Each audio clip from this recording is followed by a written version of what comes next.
And you'll notice here on these models there is a camera track.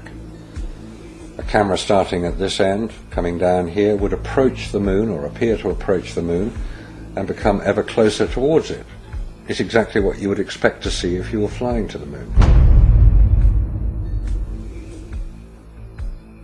This is a simulation rig that was built. This is the command and service module of the Apollo program. And you'll notice that the window here looks out onto a block here. And there's another one here. They're curved. These are the screens onto which the lunar surface was projected as the craft made a simulated approach towards the lunar surface. Is what we're seeing a mixture of fact and fiction? It is fact. It is fiction. It's mixed together. It's hard to separate them until you examine it closely. If a spacecraft is in deep space, the only possible explanation for a light seen through the window of the spacecraft is the sun. It's the only bright light in space.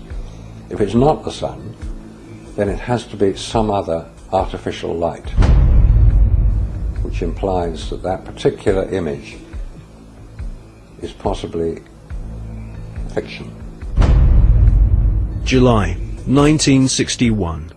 NASA was soon being criticized for the flimsy construction of their hardware. The first orbital capsules did not even have windows in them for the astronauts to look out of. One of the most vocal critics was one of NASA's most respected astronauts, an all-American hero named Virgil Gus Grissom, who almost drowned when recovery helicopters were unable to lift his space capsule from the sea. After a successful journey into space, Gus Grissom almost died through NASA's bad planning. Or was this an early attempt to silence Gus Grissom?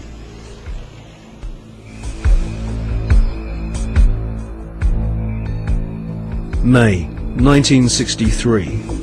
Astronaut Gordon Cooper experiences re-entry problems in his Faith 7 rocket ship. 7, 6, 5, 4, 3, 2, 1. Roger, have a lift off and the clock is operating. That's the clock. Take my 7, base 7 on the way.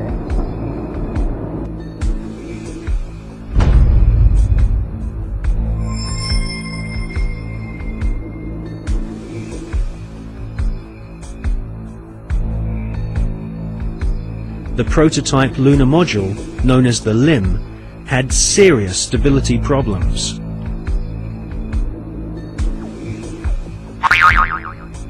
At this stage, there was no guarantee that even if NASA managed to get a spaceship orbiting the moon, they could land safely without killing the crew.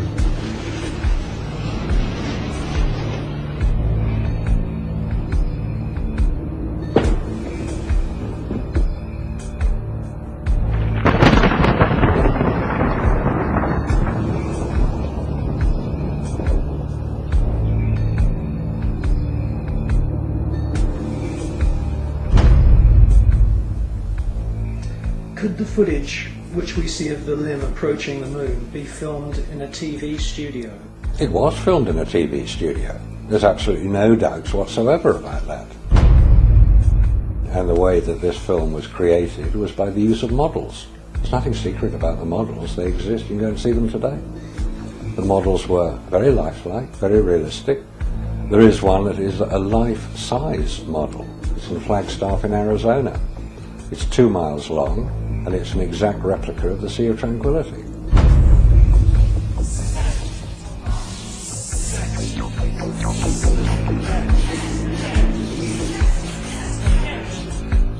The photographs were used to create from those images the replica of the Sea of Tranquility, so that if it was flown over in a helicopter, it would appear as if it was a spacecraft approaching a similar area to land.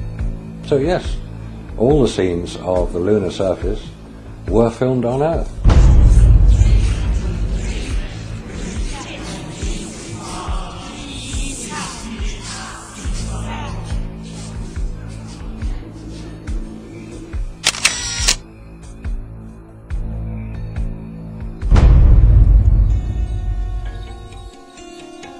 June 1965, Gemini 4 is launched and the first man walks in space. Flight departure started.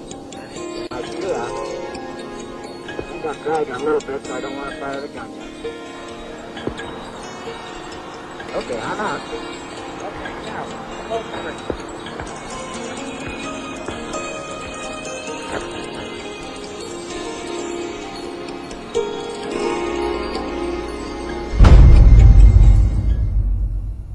Extensive rehearsals at docking spacecraft were performed in low Earth orbit. Everything was recorded on film. This footage would later become invaluable as NASA sought to fake the success of the Apollo missions. Meanwhile, more problems occurred. On Gemini 9, the second spacewalk had to be cut short due to problems with the astronauts' oxygen supply. On Gemini 11, another attempt to walk in space was curtailed due to fatigue. Was this a sign that cosmic radiation caused nausea and fatigue?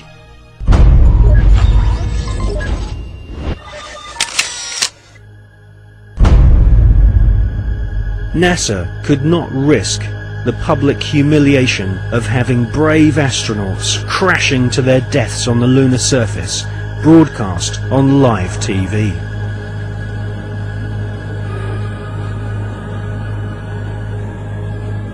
NASA's Nazis knew that a major catastrophic failure on the moon would cause the billions of dollars of funding to be immediately cut. Anyone with the most elementary grasp of science could tell that the Saturn V rockets were merely big versions of the Nazis' V-2 killing machines.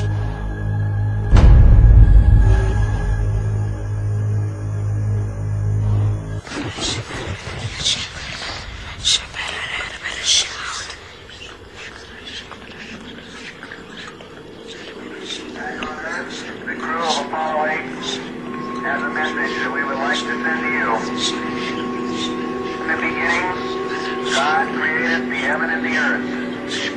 And the earth was without form and void, and darkness was upon the face of the deep. And the Spirit of God moved upon the face of the waters. And God said, "Let there be light." And there was light. And God saw the light, that it was good. And God divided the light from the darkness. And God called the light day. And the darkness he called night, and the evening and the morning were the first day. And God said, "Let there be a firmament in the midst of the waters. Let it divide the waters from the waters." And God made the firmament, and divided the waters which were under the firmament, from the waters which were above the firmament. And it was so. And God called the firmament heaven, and the evening and the morning were the second day.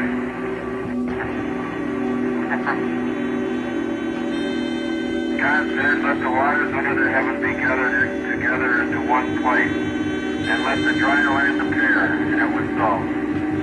And God called the dry land earth, and the gathering together of the waters called he sea. And God saw that it was good.